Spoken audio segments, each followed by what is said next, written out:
All right, hello, good morning everyone. My name's Harrison Hecker. I'm one of the members of Team Late to the Party, and this is our submission video for the Fall Hackathon of 2022.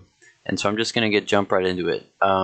This was a tool that we built to help the coaches of the boxing club run the meetings and the workouts more efficiently. Boxing club has a lot of members, and sometimes get really hectic and confusing.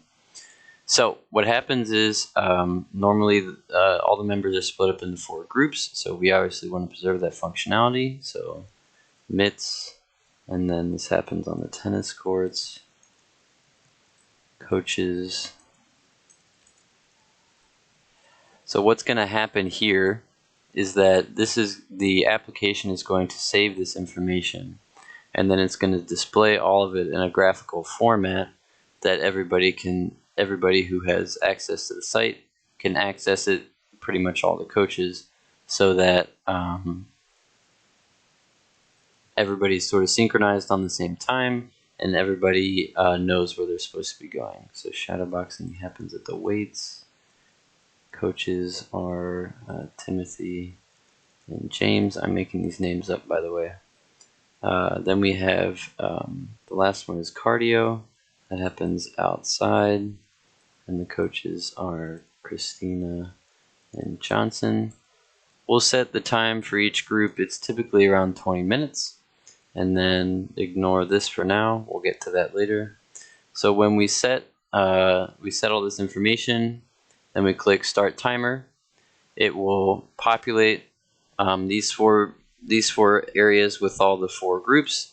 It will give you the location and the coaches for all of them. You also have the capability to stop the timer and start it again, and then reset it if you want, and it will keep going. And then finally, at the end, you can end the session, and it takes you back here. Now, moving forward, the intent would be to utilize this join session. So one of the coaches could pre-make a session ahead of time and set a passcode to it.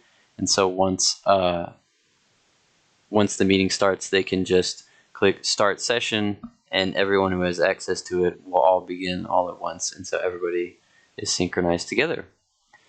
But that functionality isn't implemented yet. But hopefully, assuming that everything else goes well, it will be. So thank you very much for watching. I hope you enjoyed, and go Bucks!